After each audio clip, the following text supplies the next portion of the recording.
Hello, everyone, and welcome to Origo's webinar series. I am Stephanie Pedroza, the Senior Manager at Origo Software Technologies.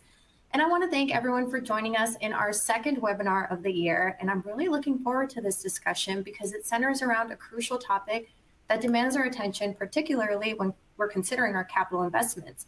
And it's addressing the pressing national issue, which is how our country is decreasing fatalities not only in our roads, but also in our work zones.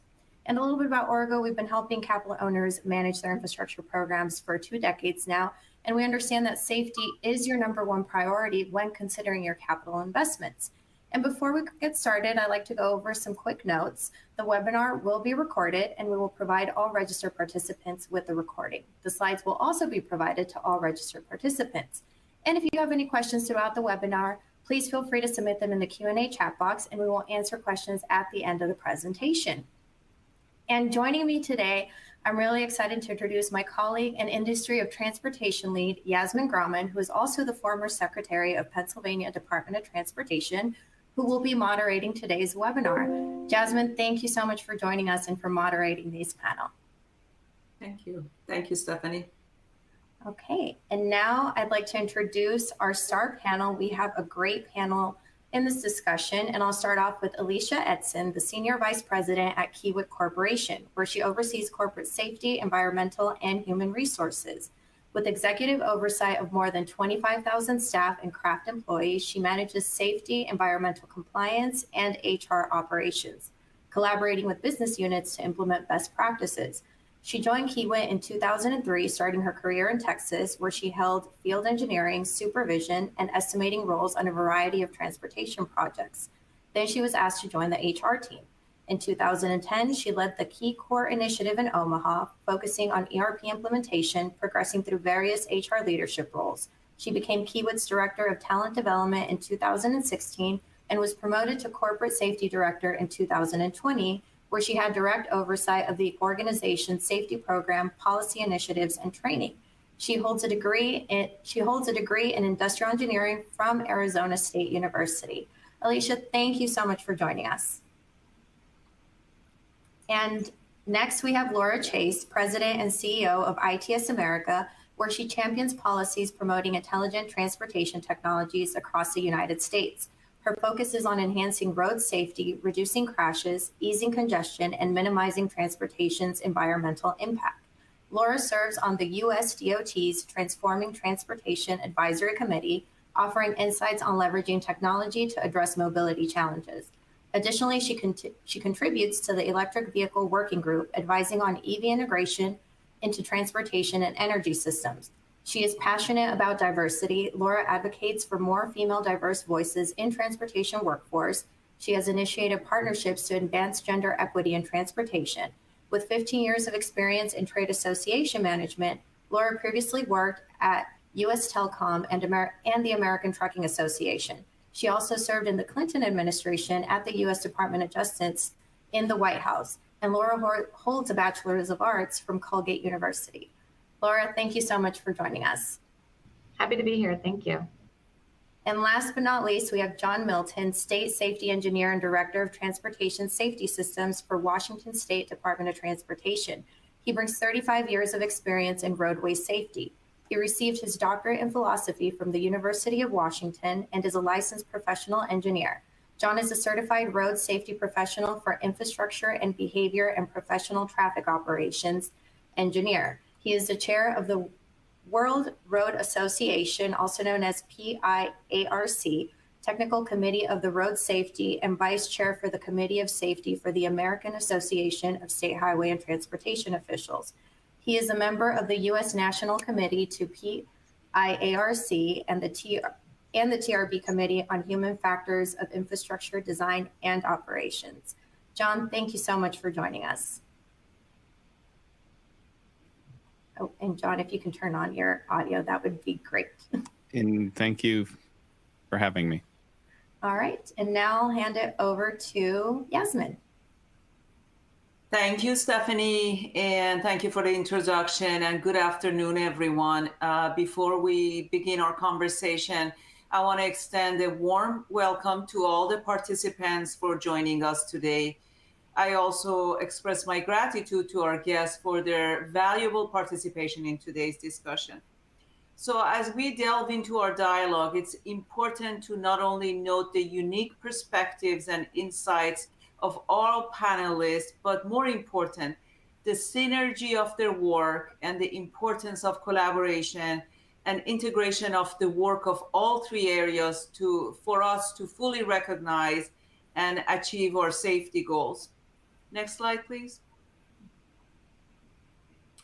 So throughout our discussion, we will delve into the above critical topics. As you can see, these are the topics that's shaping the landscape of safety in transportation, from emerging safety trends to investing into safety measures. We will also examine the tools and the strategies that are available, not just to enhance safety practices, but also foster a culture of safety within the workplace. So with that said, let us begin the importance dialogue. And next slide, please. Obviously, what you're seeing on the screen are very alarming data and information on roadway safety for the public and our workforce in the construction industry. The overarching goal of safety in transportation is always to ensure the protection of everyone, the drivers, the passengers in the vehicles, pedestrians and cyclists, employees performing maintenance work or construction work, safety of the cargoes, and of course, the safety of the general public. We got to protect everyone while maintaining a very efficient and reliable transportation system for all. So with that, I'm going to start asking my panelists the questions. And I would like to start with Alicia and ask her about the most pressing safety concerns that the contracting industry is facing today. Alicia? All right, thank you. Well, and I appreciate the opportunity to be a part of today. I would tell you, as we look at, certainly internally at Kiewit and some of the things that we've seen over the last couple of years, we continue to burn more hours. We continue to drive down, incident rates, and this goes across the industry as a whole. However, unfortunately, we still see too many serious injuries and fatalities across all of our operations and across the industry. So, we have really taken a deep dive into this over the past couple of years, and certainly any fatality is too many.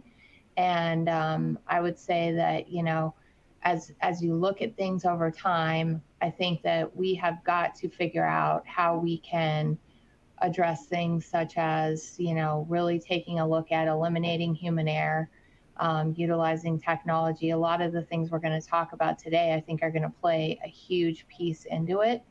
But I think putting a true focus on what are the things that can create serious injuries, fatalities, how do we get the proper safeguards in place, and partnering with our clients, with our manufacturers and our subcontractors. And with that, I would also say, a challenge is to make sure that we continue to bring along everyone with us, certainly our subcontractors and the different individuals that we have working on the projects, and really truly hold the same type of expectations. And I think, for this panel, it's really working with the Department of Transportations and things to make sure that we get the right safeguards in place. Thank you for that, Alicia. I want to also just point out another safety concerns that we always talked about when I was at Department of Transportation. And that was related to the mental safety and mental well-being of the contractors and some of the challenges that the contracting industry is faced when it comes to addiction problems and mental health issues. Do you want to just touch on that subject too, which is a very important and key subject in our industry? Absolutely, it is. And I think ensuring that you have the right culture and the right space and the right mindset amongst all of the crews and everyone around that mental mental well-being, mental wellness. Kiewit started our Under the Hat program about 3 years ago, and we've got a lot of momentum with it, of just really trying to create an environment that people are okay talking about if they're not okay, and if they're having a bad day, and also really ensuring that our frontline supervisors at the beginning of the day are taking note and really watching for those individuals that seem to be off, or seem to be, somebody that maybe they need to just have a conversation with, to visit with, to see if things are okay, making sure we've certainly got the right resources. And I would tell you, as a contractor, the number one thing that I would really dive into that we did about 3 years ago is we looked into our employee assistance program that we thought was working much more seamlessly and much more effectively than what it really was in practice. And so just really analyzing the benefits you offer and ensuring that you go out and kind of test it and make sure that you understand, when an individual needs help, whoever they call, make sure it's an effective call and make sure that you have the right resources in place. We've made some changes over the last year that we've gotten a lot of great feedback on, to ensure the right pieces there. So I think it's a lot of education with our frontline supervisors. It's a lot of ensuring that our employees are aware of all of their resources available, and just making it a culture about, we care for each other, and it's important for us to talk about when things are, when everybody's having a bad day, and that's not if, but when somebody's going to be stressed mentally. So. Well, thank you for that, Alicia. And I know we can probably delve into it a little bit more when we talk about the culture of safety at the workplace. John, what are the most pressing safety concerns that the DOTs are facing today? I think the single most important factor that we're seeing is a change in road behavior, particularly risk-taking, a lot of speed changes across the system. And that is particularly impactful from a severity point of view in crashes. We've seen a lot of change throughout the system. So this is both on the local as well as the interstate system. We really have been focusing on trying to find those measures in the state DOTs about how to address these issues. We see technology coming on as a great opportunity for us within the vehicles, but also on the infrastructure side of things.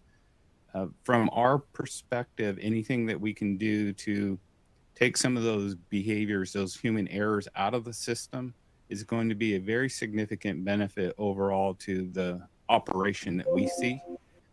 We continue to see challenges in work zones. Smart work zones are something that is going to be very important in the future, helping us to keep speeds, understanding of the individuals who are working through the system, as well as the vehicles traveling through the system. I think one other area that we've seen a lot of change in the industry is in active transportation, biking, walking, people rolling, whatever it might be, and interacting with the vehicles is another opportunity from a safety. We're seeing significant changes in behavior in that area as well. So for us, it's about bringing these things together and addressing them any way that we can through the countermeasures that we have available. Thank you for that, John. It seems like the common theme here is behavior and wellness of the folks, whether we're driving or whether we're on the construction side or whether we're doing our maintenance work. And I want to ask Laura about technology and how technology has influenced the safety trends in transportation, specifically over the past few years. Yeah, thanks, Yasmin, and glad to be here. I think I would love to just start by saying that I live in Maryland. I'm in the DC area, but I live in Maryland, and in Maryland last year, it made, unfortunately made national news when 6 workers were killed on a work zone site on a highway here. And so I think everything that everybody has said, I can't agree with more.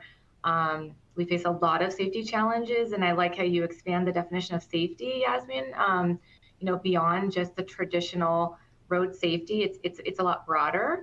And I think when it comes to technology, we see a lot of promise. What I would say is what we've seen in the past few years is we've seen a lot of investment in technologies, in projects, in specific projects, and in pilots.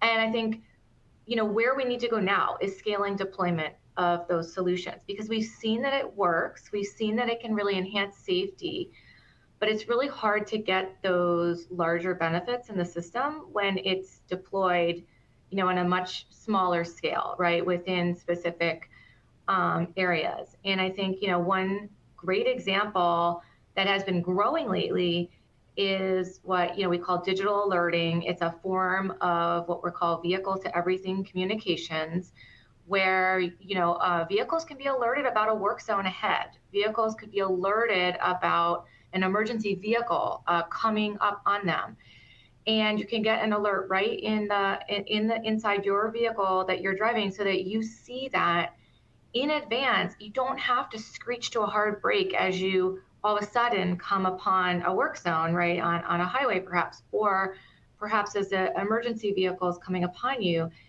And that's increasing in deployment within certain vehicle manufacturers, but also within various states. And I think it's really showing that it can improve safety, because it affords drivers more time to react, and more time to understand, what is the situation ahead? Is there a hazard? Is there, is something, do I need to slow down? But it also provides better awareness, situational awareness of what's happening around them. And being able to do that, being able to communicate in real time information that can help drivers and road users make safer decisions and give them more time to do so, I think is really where we could start to see those safety benefits if we can really scale that. That's a great point, Laura. So what I hear is the technologies are out there, and it can recover some of the errors from human behaviors or distraction or even awareness, but are we scaling it enough? Which brings me to the next slide, Stephanie, if you want to change the slide, and that's the investment in our nation's safety. Obviously, we are seeing the benefit of the Infrastructure Investment and Jobs Act, the IIJA, which provides an additional $550 billion federal dollars over 5 years into our transportation system. These are new funding. There is an allocated funds of $11 billion just for the safety programs. There are a whole bunch of grants that are being awarded to cities and states for safety programs.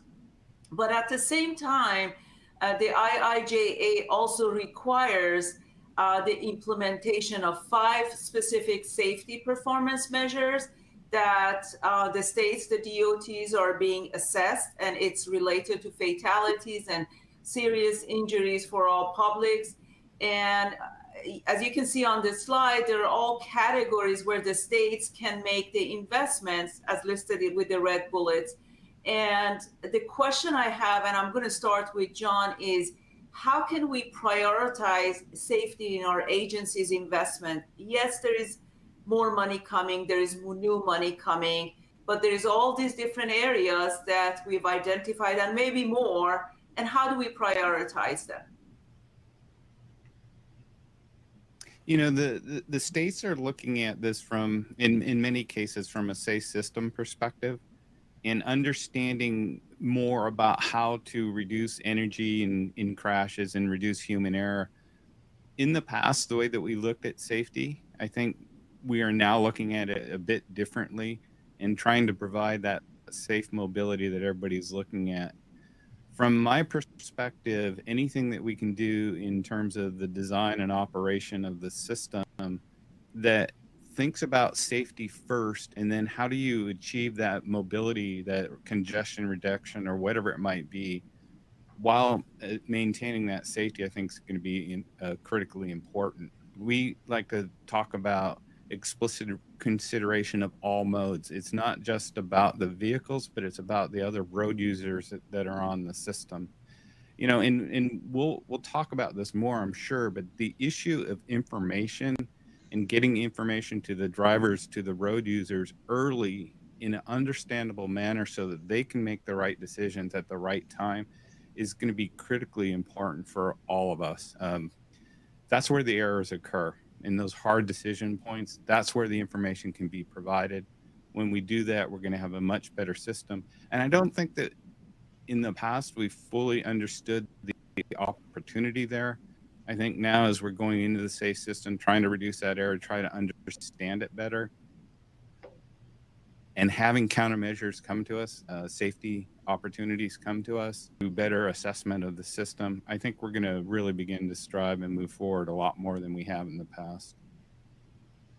That's an excellent point. And I think it's a good segue to go to Laura. You mentioned, John, that the more accurate information, the faster we receive the information, the better we can actually react and improve the safety situation.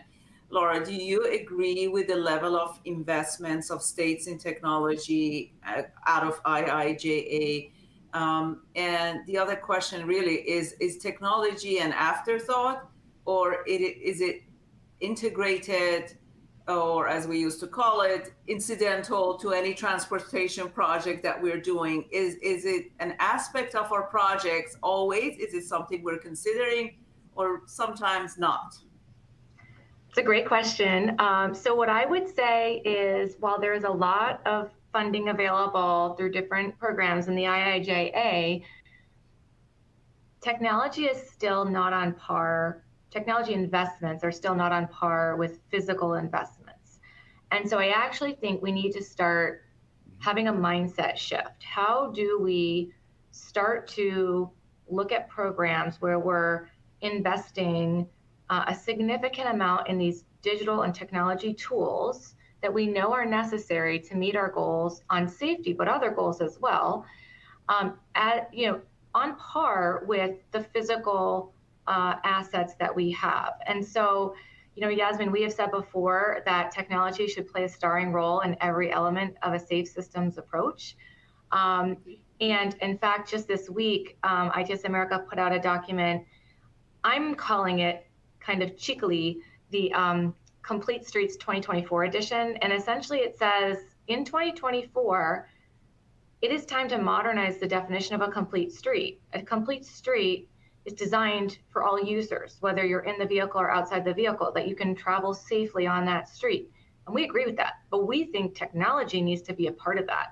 In 2024, as states, as cities, as other agencies are starting to do projects and modernize their physical infrastructure, we need to build in this technology layer as an added safety layer. So we would say, we think it needs to be a part of every project from the planning stages, and it needs to be thought of as you're developing that, as opposed to an afterthought where, often technology comes in as like an add-on to a project. And we would say there are so many tools out there that can enhance safety on a project, so many technology tools, that we would suggest and really recommend that states and agencies are planning for it from the get-go, using data. Data is infrastructure, right? So using data, using other tools to help ensure that there's an added safety layer. Absolutely, and I couldn't agree with you more. It should be part of every project, and it definitely, when we look into any transportation project we do, when we study the safety aspect of it, technology goes along with the safety. I mean, we look at the geometry of the project, whatever that is, if it's a rail project or a highway project. We should always look into how technology can actually enhance everything we're doing within that project. And I'm going to ask Alicia this question. Alicia, from the point of view of a contracting industry, do you see the benefits of safety investment that the DOTs or your transportation clients are doing, additional investments that they're doing to improve the safety for your employees? Yeah, I mean, 100%. There is absolutely no downfall in it. And I would tell you, it's selfishly being over safety, the more we can get the DOTs involved in leveling the playing field, making sure the expectations are consistent, and helping to keep the public and the workers safe. I mean, that's the perfect scenario for us. I think, you know, a lot of the contract models allow for earlier collaboration and communication and sharing of best practices. And where I've seen that happen with certain projects that we've been bidding, it's just really, I think at the end of the day, it leads for such a better end product from a safety perspective. There are so many technologies out there. I think that we can continue to also, you know, stretch our vendors and manufacturers on coming up with new things and making sure that we're getting the voice of the actual workers or the traveling public on what the challenges are, what the concerns are. It was mentioned about some of the different types of technology out there to help the public understand that there's lane switches coming up and different things like that. And we're utilizing that on a variety of our projects. We're also trying to push, you know, some of our vendors for things like we've got interstate work where we've got big overhead power lines that if the equipment hits that power line, you know, or gets too close to it, you know, how do we create, again, to continue to on the message of eliminate the human error of the operator accidentally getting too close and not knowing it, and how do we work with the equipment manufacturers and other manufacturers to create safe solutions? I think there's a lot of opportunity to get innovative, but I think the more we can collaborate and communicate on this, the better. Absolutely. Thank you for that, Alicia. And Stephanie, why don't we move to the next slide and want to talk a little bit about the technology, the tools and the technology which can play a significant role in enhancing the safety. There are so many of them out there, and from advanced software and simulation tools for engineers, to robotics in construction, to smart transportation, to AV, autonomous vehicle, and on and on. There are so many different things which we can talk about, a few of them. But I want to ask John, what role do data analytics and predictive modeling play in identifying and mitigating potential safety risks in transportation operations? How do you see that coming into play? Very good question. You know, what I see system, it's a static road system for the most part, the hard infrastructure components. But if you think about the operation on it, that's dynamic, it's moving, it's changing. Our ability to understand that system and make changes to it proactively is a very key component to us to adjusting safety, to addressing safety before the crash occurs. I mean, if you think about it, you got to do that if you're trying to reduce crashes. You got to understand the system and make changes to it. I see analytics as a key component of being able to do that. Having the system know what's going to happen or have a good idea what's going to happen and then make changes will proactively reduce the crashes and the outcomes, particularly as it relates to safety, by being able to manage speeds, for instance, or the onset or the input of cars into a system, because it's predicting that congestion is going to occur. I don't want to send so many vehicles into that at such a high speed. Those interactions, I think, are critical. Having AI technologies will be able to do that. We're also using AI technologies, for instance, to gather information from the vehicle, from the infrastructure into the system, so that the decisions are more robust. They have that more information, that they can process that big data in a way that's usable and it can be brought back out to the vehicles as well. So again, I go to the human error side. I think AI can help us with that. AI will help feed the information in a real-time way. And by doing that, we can adjust our systems on our ability to adjust the road to be able to accommodate that dynamic nature. That's great. John, can you bring some examples where you've actually used data analytics and AI to improve not just the safety, but reducing congestion, maybe, because I mean, all these elements, they contribute to the safety challenges that we are faced. So can you bring in a couple examples of some specific projects? Yeah, so we're bringing in systems, for instance, real-time data, and analyzing that data and making changes overall. There are states, for instance, that do a very good job of doing the predictive analytics and then changing the system out in the field. So they might change their ramp meters based on the congestion that they see. They can change their signals. We do that proactively as well to accommodate for better flow conditions. You know, and I think the opportunity here is a lot more of this occurring within safety. On the safety side, we're also using it to detect objects and information in the field. So from a survey point of view, so that we know where things are in the system, that we can account for them within the system and make adjustments. For instance, our maintenance vehicles, where the snow is, they can adjust for that as well. Right. I remember when I was at PennDOT, we implemented the variable speed limit, which appears to be a very simple solution, right? You put in all these variable speeds across this highway system corridor, which in our case was very congested in the southeastern part of the state. Schuylkill Expressway, you may have heard of it.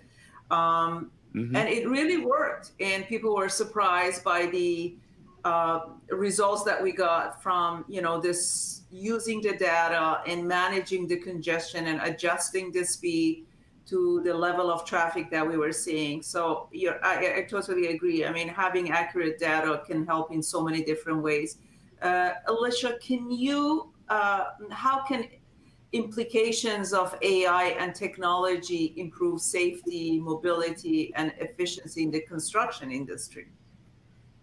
Yeah, everything that was mentioned around, you know, the work or the work zone safety and stuff like that is going to be so beneficial. I would tell you, though, data has played a huge element in our overall safety program and our focus. And I think what it's done for us and getting some of our predictive models and stuff in place over the past couple of years, it's helped us create just that, a focus. And you know, our people in the field have so much to worry about every day, and they have so many things that they're thinking about, and it's trying to help them. I would give you one example. We have our life-saving action program where we have about 11 different categories of our highest risk areas, and for each one we have safeguards associated with it.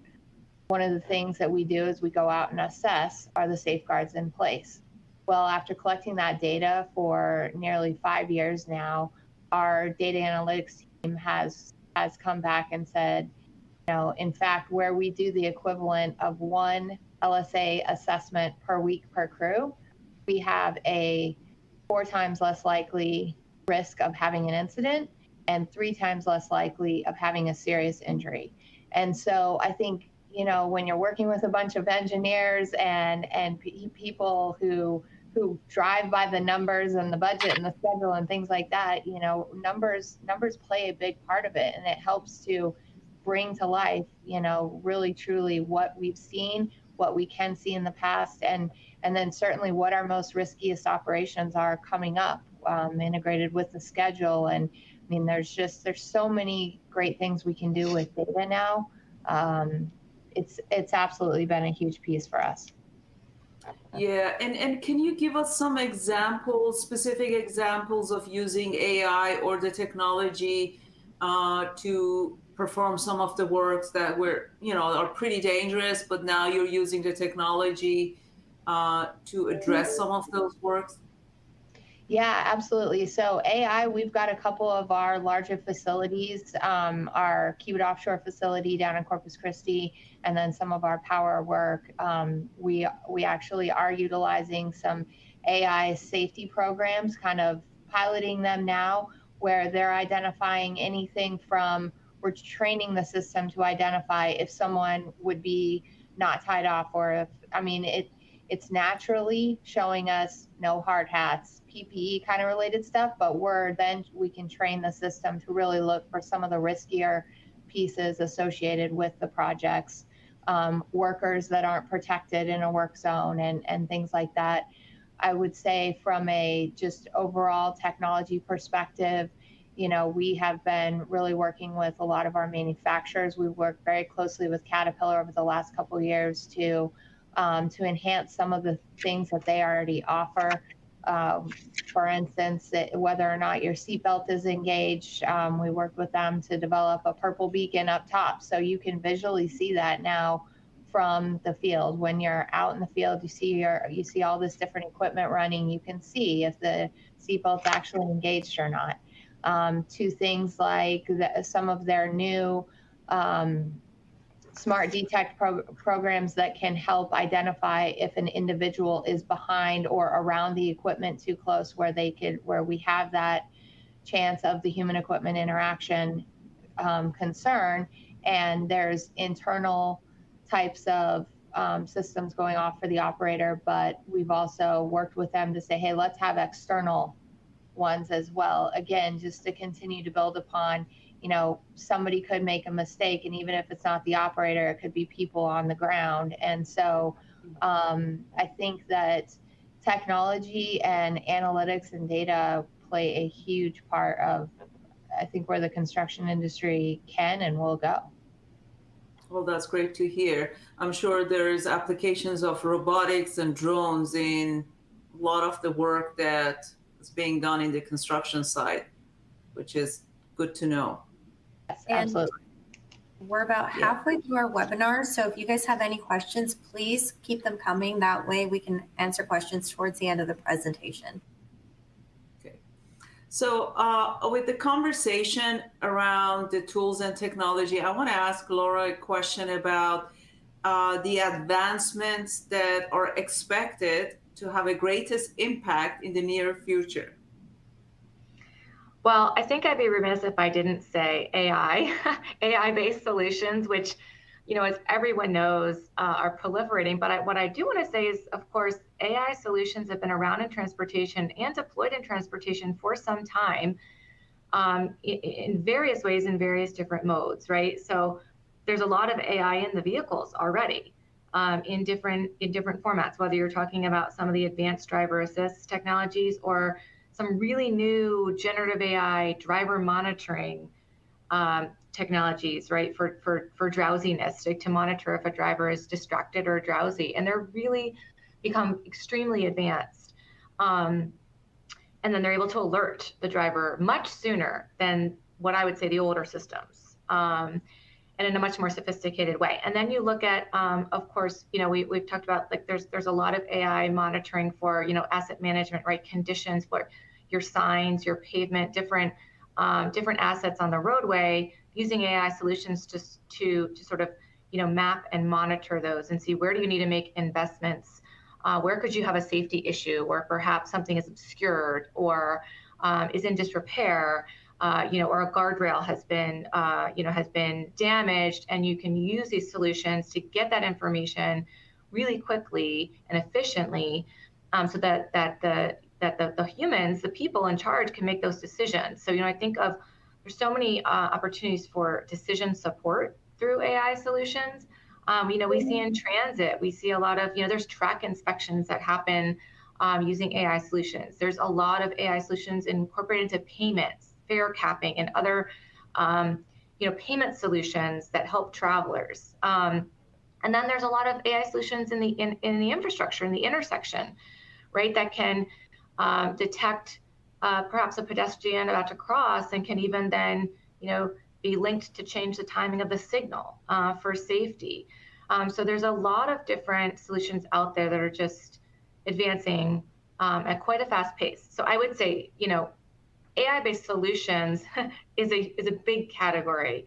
The other thing I would say, Yasmin, is, we've been working really hard at ITS America with our public sector partners and our private sector partners to really advance this need for ubiquitous connectivity in the transportation system among all users, which goes back to something I mentioned before, right? So we call it vehicle to everything technology, but it essentially means that the more that road users and the infrastructure can communicate with each other and understand situational awareness and where people are, the more opportunities we have to make safer decisions and increase safety on our roadways. And so, when we can start to get our intersections and our infrastructure connected so that it can send messages to the vehicles and vice versa, and to pedestrians and cyclists and other road users, and to,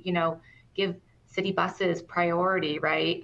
So that they can get people where they need to go, safely and more efficiently. The more that we can have that ubiquitous connectivity, I think that's going to be a huge improvement and advancement in safety in our system overall. So I think those are two areas where I think we're going to see a lot of advancement happen, hopefully quickly. We are working with our federal partners at USDOT to get a national connectivity plan out, which will give some guidance to agencies and some certainty to the private sector to really supersize investment in some of these solutions. So we're really hoping to see a lot of work on that front in the coming years. Yeah. Laura, I have to give a shout out for the work that you and your team are doing at ITS America. I mean, there's so much going on the technology side. And for those states and the partners who are engaged with you, the policy discussions that you have, the subcommittee, you cover a lot of technology. And, I can speak for my experience. I think we still can benefit from implementing and bringing more technology into our transportation system, and not just the highway transportation system, but all modes of transportation. As you know, and John can probably attest to that, is we're having a lot of challenges, honestly, with our transits, maintaining safety at the transit system. And when I say safety, is not the positive train control measures that we have put in place for the trains to stay on the tracks, but for people to feel safe using our bus services and transit services, subway services. I mean, there's a lot of essential workers who are actually counting on public transit, but there are concerns around, the safety issues, as well as the cyclists and the pedestrians who have their own safety concerns. So I think we have a long way to go. Be honest with you, we're truth to be told, we still can do a lot more investment and taking advantage of what we have on the technology side to improve the safety in all modes of transportation. And you're absolutely right. A lot of the challenges we are faced can be addressed with technologies being put into our vehicles and the way we are designing our infrastructure, but we have to really scale it so everyone can benefit from it. I remember we put the Strategic Highway Safety Plan together when I was at PennDOT, and the number one cause of a lot of the injuries and fatalities were from distraction driving, but lane departure. And how can we prevent that? Which, going back to some of the items you just talked about in your presentation. So in the interest of time, I'm going to move on to the next slide, Stephanie, which is really the most, my opinion, is the most important thing. It's not just the workplace culture, but also the culture in the society. When I look at this slide, it brings me some thoughts. It takes me back to what we went through with wearing seatbelts not too long ago, which was, and how did we accomplish that? It was a cultural shift, obviously, and it wasn't one thing that we did. It was a combination of so many different things: legislation, education, enforcement, technological innovation.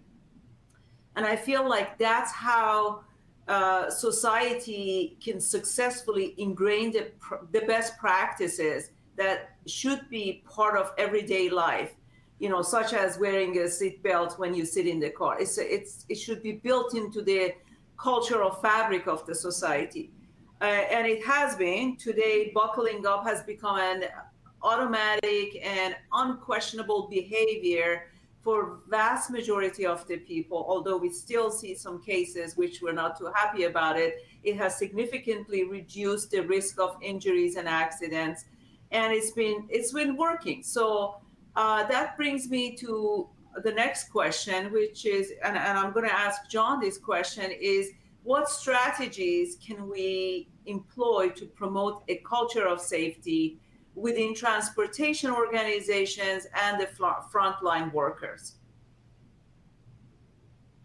You know, from my perspective, it is about providing an understanding of what needs to be done. I mean, it's a big part of the effort is creating some sense of urgency that change needs to occur, that what we've done in the past isn't providing us the results that we need in the future. And that as a worker, as somebody who is building the system, as somebody who's putting things out into the system, and it can be you are operating on the system. All those things that have been successful because there was urgency, there was understanding and agreement to what the problem was, and a willingness to essentially invest in that problem. And if you look at what we're having with road safety issues, we have to understand it. We have to address those issues that are most prominent. And right now, a lot of it's human error and human behavior, and adjust for those systems and get our designers to understand that that is part of your role to address those crashes, even when somebody's making a decision on the road system that you don't particularly care for. That's okay. Still, you can design the road to reduce those human errors and reduce the interactions that occur that lead to crashes.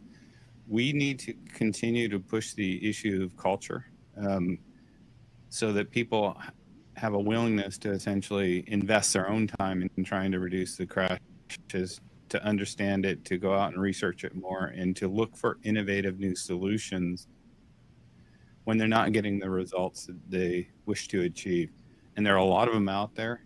And I think that is one of the key issues that we need to face moving forward within the profession. John, do you think having the right kind of a legislation would help? I think legislation goes a very long way. If you can get understanding at the legislative level, that's key to success as well.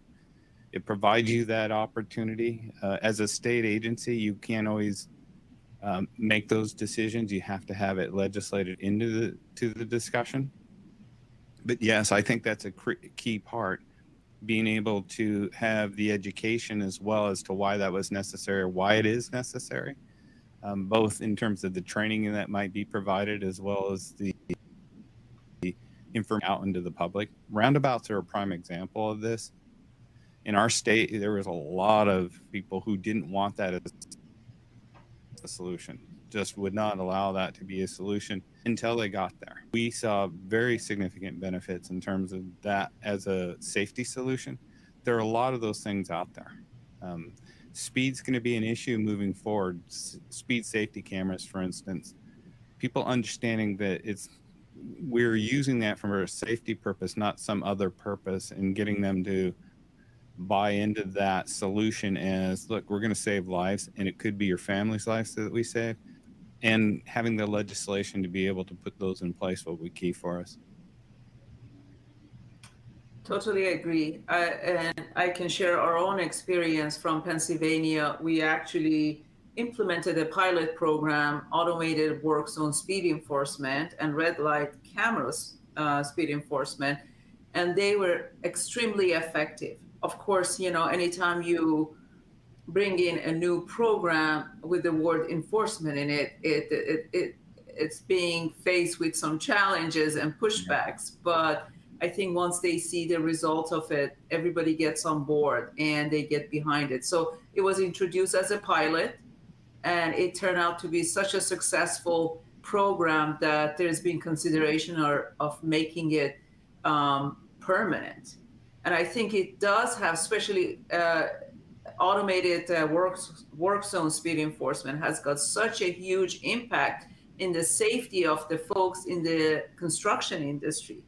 And I want to ask Alicia to add to that. and also talk a little bit, Alicia, about the safety culture. You touched on it at the beginning of the presentation. Anything else you want to add?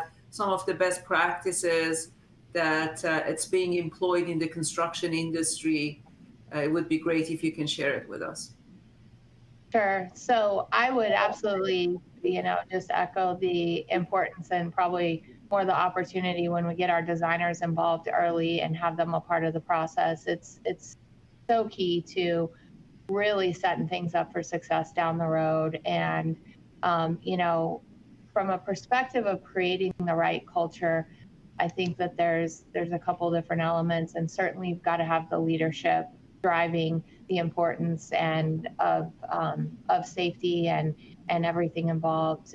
But where we have really put a lot of focus over the last decade, and where we're seeing just continued returns, is in our craft and our frontline supervisors. And so ensuring that our craft have a voice and have an opportunity to be a part of the challenges and the opportunities and the solutions, and have an opportunity to make change and address concerns they have, is a huge piece.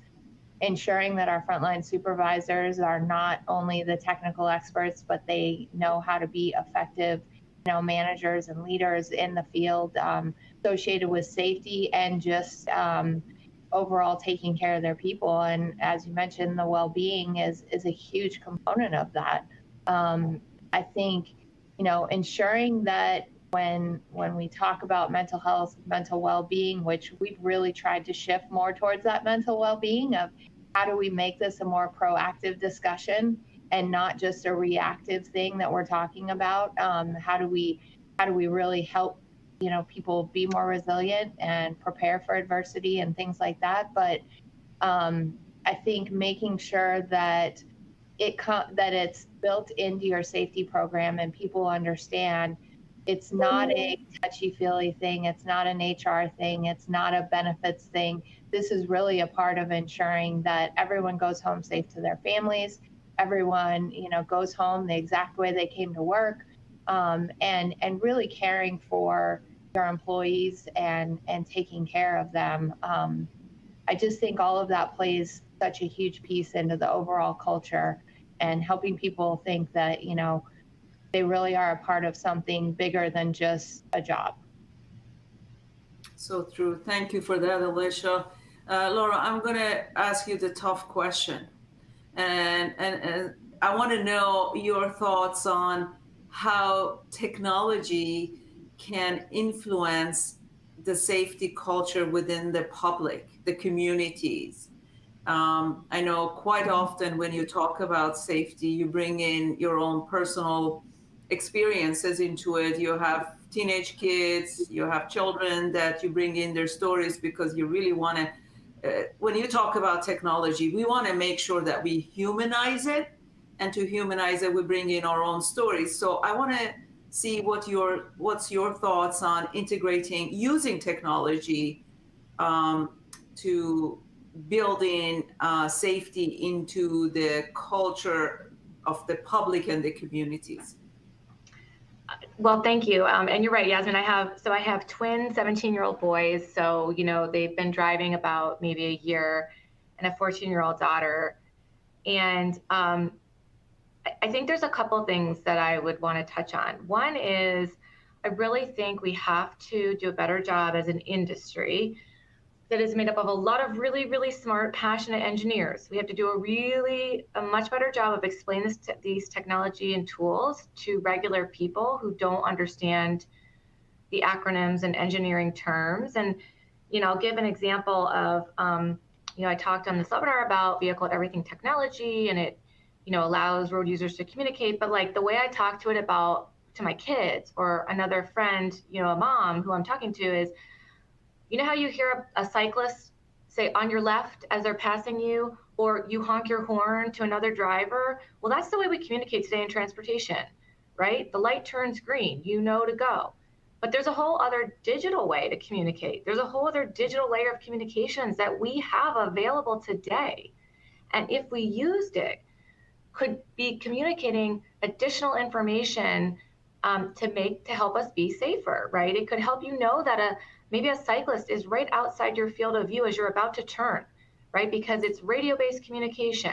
And so you have to really explain it in a way I think that people can understand. And it's interesting because if you talk to the younger generation, they get it. I mean, they expect you to be able to communicate with pretty much anything these days. And so it doesn't seem odd to them, right? They understand the possibilities. But I think, honestly, for transportation practitioners, I think what I would say is there's no one solution to safety. And I really think you have to marry up behavior, tools that will help drive behavior, tools that are the technology tools, right, that you can layer on, and then the infrastructure design, right? So you've got those three buckets of behavior, technology, and infrastructure, and you really need all three, and you need all three working together. And I think sometimes people can kind of get stuck into the camps of, well, it has to be all infrastructure design, or it has to be all this way. And the reality is, technology is a great tool that can be deployed at a much greater scale for less cost than perhaps physically ripping up and redesigning all your streets, right? We all know that those physical projects are very expensive, and they're planned well in advance. So how can we think more creatively about what are these different tools that I have at my disposal that I can be incorporating as I'm looking at safety in my system? And I think technology plays a really interesting role there because it is nimble, it is scalable, it is faster usually to deploy, although it can be hard to procure. but if you can procure it, it can be faster to deploy. And I think thinking about those three buckets and thinking how can I take this toolbox that I have and really apply it to solve my problems, and being open to new and different, solutions and mixes of solutions to really enhance safety. Yeah, I totally agree with you. I think they're working on the procurement part. It's been a challenge for a lot of DOTs, and John can probably talk to that, but we're getting there. And with that, I think we're running out of time, Stephanie. I don't know if you got any questions from the audience. Yeah, we have a question, and I think it's coming back to culture. Do agencies ever have to compromise safety goals when budget comes in, timeline comes in, and resources come in? And I think John can probably be the best person to answer that question. Well, that's a great question. Agencies are faced with very difficult decisions all the time in everything that they do. And I think to the point that was just made, we need to look for the opportunities that solutions give us. I mean, the very first thing from my perspective is we look often in those trade-off decisions that we have to make. What are the mitigative strategies? What can we do in lieu of, for instance, having to add a lane? We could put in IT. We could put in some other system that can help that congestion.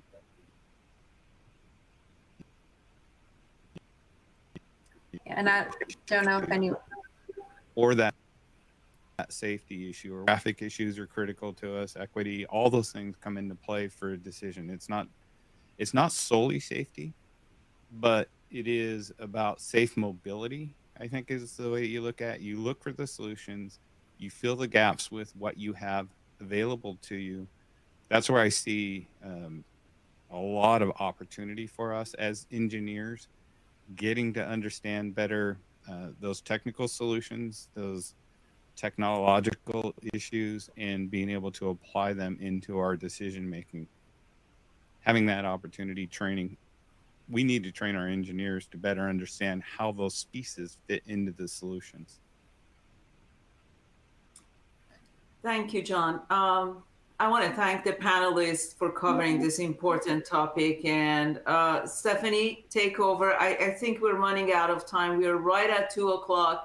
I wish we had a little bit more time to bring in more questions from the audience, but we can always have another session at a later date. Yes, thank you so much for joining us, and everyone have a great rest of the day. And thank you so much to our panelists. Bye-bye. Thank you. Thank you. Thanks, everyone. Have a Thank great you. day. Be safe.